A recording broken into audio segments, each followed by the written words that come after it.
Marissa, and I am the clinic manager and licensed rehabber here at the Bird Center of Michigan. Here with me today is Blue, our educational ambassador, in her indoor-outdoor flight cage. For this Giving Tuesday, we were wanting to do an updated tour of our center. Our first video was done only 10 months after we had moved in, so today we want to show you all the exciting updates that we have made and maybe discuss some of the updates we're hoping to continue to make with supporters like yourself. All right, let's get started. All right, so this is our reception. This is where you're going to come in if you have an injured or orphan bird, and we're pre-approved to bring them in. If you bring us an injured or orphan bird, you will come into this area and fill out an intake form. We're going to gather info like the location where the bird is found and the circumstances of rescue so we can best assist the bird. So now we're going to go behind the scenes. Here is our adult room. As you might be able to hear, we have sound machines playing in each room to help drown out any human noises and help reduce stress in our birds. All of our patients in here are injured adults. Our most common causes of intakes are window collisions, cat cots, and then sometimes car collisions or being caught by a dog. As you can see, all of their enclosures are completely covered to help minimize stress levels. And on the inside of these enclosures, we're replicating their natural habitats as close as possible. And that includes extensive diet lists like you might see here. All right, next we're going to check out the baby room. Here is our baby room. Right now we're using it as an overwintering space. It looks a lot different in the summer months. It's usually filled with incubators and lots of baby birds. We'll have 2 interns in this room feeding baby birds every 30 minutes for up to 14 hours a day. But currently we're using it as an overwintering space for some swallows that are needing their primary feathers regrown, as well as a ruby-throated hummingbird. Okay. So this is our medical room. This is probably my favorite room because this is where we get to help treat injured birds. So on intake, every injured bird receives pain medication and oxygen therapy. Depending on their dehydration state and other circumstances, they may receive sub-Q fluids on intake, as well as heating pads on low to provide warmth. We will do anything from splints, boots, and wing wraps in-house at the center, and we also run fecals, and we're starting to do skin cytologies for wound management. A couple things that are not featured in our medical room are some exciting new equipment that we got that's going to allow us to provide faster, more efficient services to our injured patients, and that includes a isoflurane dispenser as well as an x-ray machine. So that's going to be a game changer where we're going to be able to take x-rays of birds that potentially have broken bones or spinal trauma and figure out what's going on. This is going to save them the stress of going to the vet and that car wreck. So this is our kitchen. Everything in this kitchen is labeled and utilized for the birds, except for a single shelf in our fridge for our human lunches. We perform diet prep in here. It's super important to offer a wide variety of diet and replicate that as closely as possible. So we have fresh offering charts. Birds, depending on what type of species they are going to get fresh fruit, egg, pinky mice, fish if we're dealing with waterfowl and other species, and more. Next, we're going to go into the sunroom. So this room is utilized as kind of a transition zone for birds that are about to go into the flight cage or about to be released back into the wild. In the summer months, you'll find this room filled with fledgling birds getting ready to go into the flight cages before release. This room is great because it allows birds to slowly acclimate to the outside. These birds are getting raised at steady temperatures, not many outdoor noises except for what we have in our sound machines.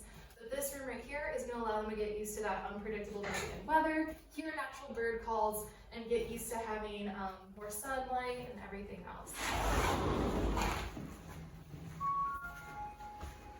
One other exciting feature we have in our kitchen that is new is we have a flight cage map layout. So in our old video, we weren't able to show you our flight cages outside because we hadn't had any yet.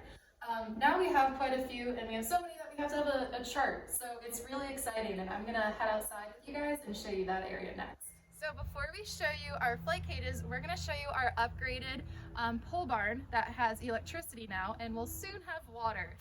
So we named it the Birdie Barn, but this pole barn is utilized for HPI risk patients. So HPAI, or avian flu, is a highly pathogenic bird flu that impacts species like raptors, waterfowl, and poultry. It can also be found in songbirds, but to less frequent extent. So that is why we admit all waterfowl and other HPI risk species into this pole barn separate from our main clinic. All right, so if you guys want to come inside and check it out. It's pretty empty right now this time of year, but we recently got these new flight cages installed, and they're indoor-outdoor kennels essentially. So these runs allow our ducklings and adult birds to spend time indoors, and then we can open up doors outside that lead them to our outside section.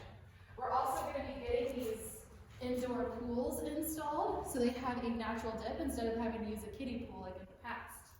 If you want to follow me, I'm going to show you and walk you through one of our indoor-outdoor flight cage runs.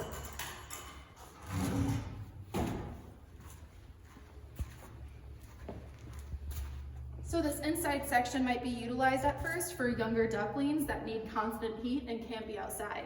But as they get older, they're going to be able to go outside in this run and utilize this entire area where they're going to be able to lay in the grass, preen, and then have access to those outdoor pools by the spring. All right, so that about sums it up for our pole barn. One thing to note with our pole barn is that we do have all of our supplies separate. Cross-contamination is a big thing we keep in mind when we're dealing with HPI risk patients. All right, now I'm going to show you the rest of our flight cages. So this is our songbird suites. This pole barn was already here when we got the property, but past rehab supervisor did really awesome work in creating these flight cages. There is a double door hallway system, so if a bird escapes from the enclosure, he's going to go into that hallway and not directly outdoors. One modification we're planning to do this off season is add more natural lighting and another soft release door for our birds.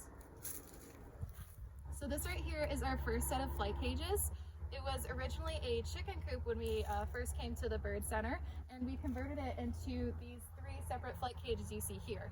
Recently, we were able to add removable dividers, so it can make it 1 large flight cage, 2 smaller flight cages, or the 3 smaller ones. It is great for single birds or waterfowl as well. Some modifications we're looking to make with supporters' help like yourself is adding a double door hallway to this flight cage and adding more natural light and soft release doors. So this set of flight cages is called Blue's Nest. It was recently moved to our facility this past summer by a Boy Scout for his Eagle project. This flight cage was actually originally on our flight cage host property. Back when we were in downtown Ann Arbor, we unfortunately didn't have the property we do now, so we relied on flight cage hosts to host our songbirds before release. As you can see here, it has some soft release doors, and the Boy Scout even added additional space as well as a removable divider. So this whole enclosure can be 2 separate ones or 1 really large one. Next, I'm going to show you our kind of holy mammoth of flight cages. It's really awesome, and it does great for birds in the winter because it has electricity to it.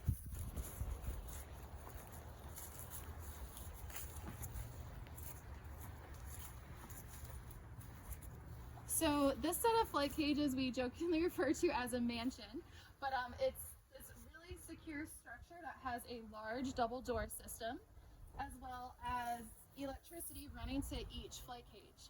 This allows us to have heated water in the flight cages during our winter months, as well as have cameras in those flight cages so we can monitor bird behavior. If you want to come check out this other side with me, we'll walk along the exterior. So this flight cage has a covered portion and a portion that's open to the elements. You'll be surprised at how much birds love getting rained on. We'd expect our young fledgling when it rains to go hide under the covered portion, but they love experiencing that rain for the first time when they're outside. And sometimes they'll just sit out there and enjoy the mist. This is a great way for them to have lots of natural light and get used to the weather. The soft release doors I mentioned earlier include this here. So soft release doors allow birds to have a gradual release instead of just putting them straight in the wild and saying, "You're on your own, kid." So for fledgling birds, we like to give them a gradual introduction outside. So what that would entail is just us opening up these small hatches and leaving it open for them. Those